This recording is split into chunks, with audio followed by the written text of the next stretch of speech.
Everyone is presumed innocent until proven otherwise in a court of law.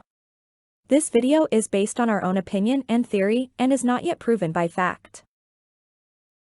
A new theory suggests that Bryan purposely planted the KBar sheath to throw off law enforcement before leaving the crime scene. We have a different opinion. We believe Bryan removed the KBar from the sheath, then placed the sheath on the mattress beside Maddie. When suddenly, his accomplice yelled, "Go get them," Bryan chased Xana and Ethan down the stairs. At the end, before exiting the home, we believe Bryan put the KBar into a plastic bag in the kitchen area and took it with him for later disposal.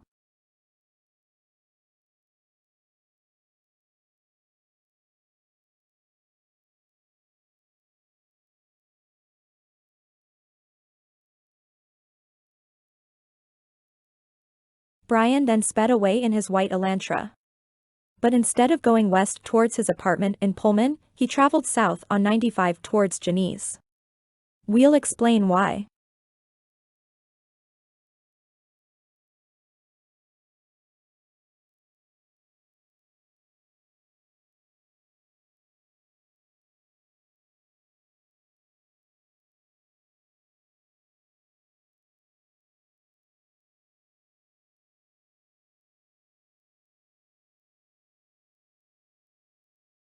The reason Bryan traveled south on 95 toward Janice is because he wanted to dispose of the KBar early that morning in Clarkson.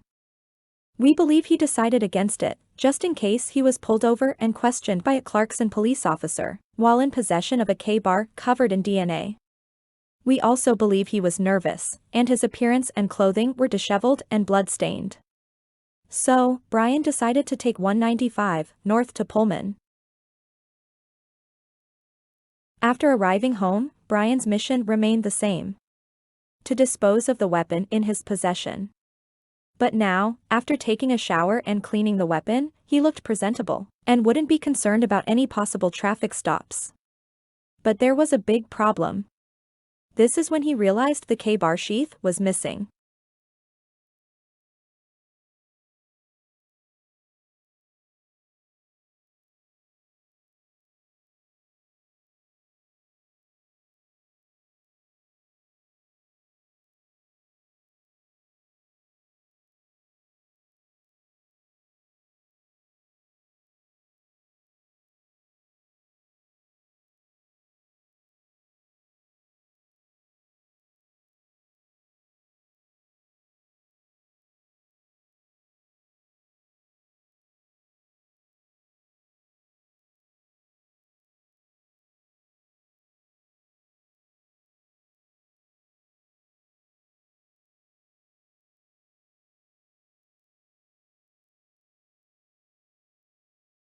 It's a huge risk returning to the crime scene so early on, because the cops could already be present, and potentially question anyone driving near there.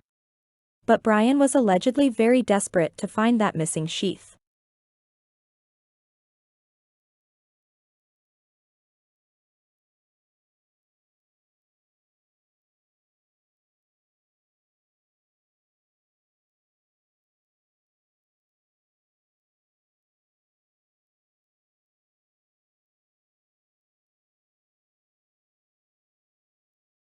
After much contemplation, and against his better judgment, we believe Bryan decided to return to the crime scene, to retrieve the missing sheath. On November 13, 2022, he left his apartment at 9 a.m. and arrived at 1122 King Road, Moscow, Idaho at between 9:12 and 9:21 a.m. Then Bryan returned to Pullman and arrived back at his apartment at 9:32 a.m. Later, he was back on the road, and arrived in Clarkson, Washington at 12:36 in the afternoon. But before we go back to Pullman, we briefly want to point out one curious mystery: the wide-open door at 1122 King Road. If Bryan exited the kitchen sliding door, who went out the front door? We believe it was the accomplices. We believe they may have left first, and also why Dylan witnessed only one person leaving out the back. Perhaps the open door was even a surprise to Bryan when he arrived that morning to retrieve the sheath. He probably was unsure if others had entered the home and the police were on their way. So perhaps he decided it was too risky to re-enter that morning. But when he left Pullman, did he take the KBar with him in a desperate effort to retrieve the sheath? Did he then regret the fact that witnesses were left behind?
A major clue on this map helped us determine the reason why Bryan wanted to go to the Lewiston-Clarkson area.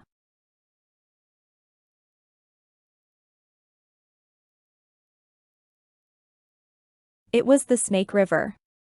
The Snake River runs between the border of Idaho and Washington. Bryan crossed a bridge over the river in order to get to the Washington side, where Albertsons is located. But Bryan did not take this trip just to get a cup of coffee and shop at Albertsons.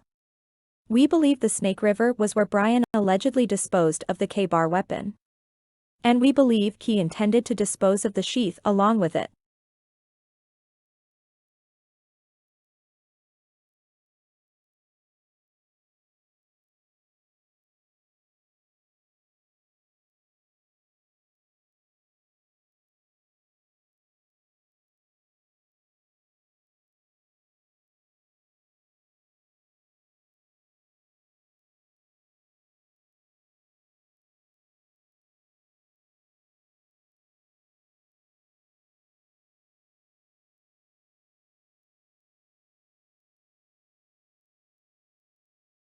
Bryan continued his work as a graduate teacher's assistant at WSU.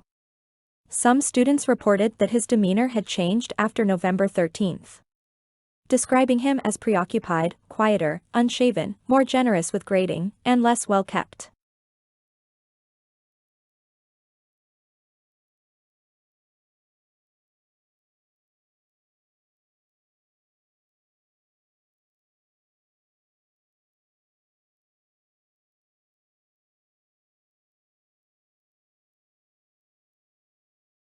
Why the sudden change in Bryan's demeanor?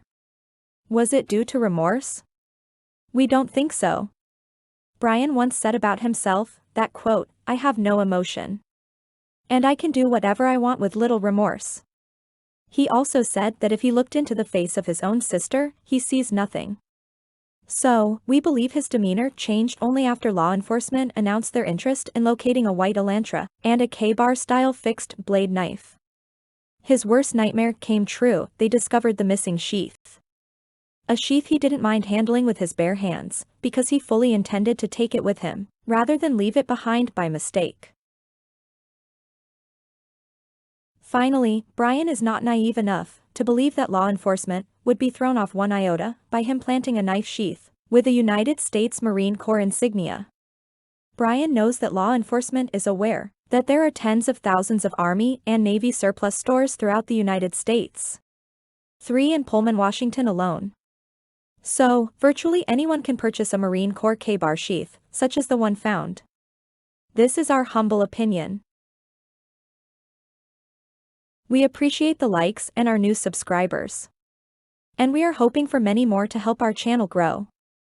Thanks for viewing, and please turn on notifications for our upcoming videos.